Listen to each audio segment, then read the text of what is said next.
jornada de lucha. Desde esta plaza, la Coordinadora Feminista de Valencia envía un abrazo y todo nuestro apoyo a las mujeres que desde el día 9 de febrero y con la asociación Ve la Luz permanecen en la Puerta del Sol en Madrid tomando la calle, rompiendo el silencio y reivindicando que se proteja nuestro derecho a la vida,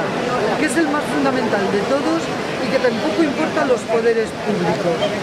Queremos decirles que estamos con ellas y que ninguna de nosotras vamos a parar hasta conseguir que la lucha contra la violencia machista sea primordial para todas y cada una, y todos y cada uno de los que tienen el poder para cambiar las políticas.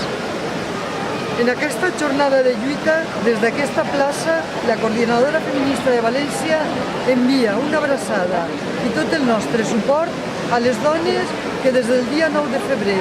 i amb l'associació Ve la Luz romanen en la Porta del Sol a Madrid prenent el carrer, trencant el silenci i reivindicant que es protegís el nostre dret a la vida, que és el més fonamental de tots i que tampoc importa als poders públics. Volem dir-les que estem en elles i que cap de nosaltres anem a parar fins a aconseguir que la lluita contra la violència masclista siga primordial per totes i cada una i tots i cadascun dels que tenen el poder per a canviar les polítiques.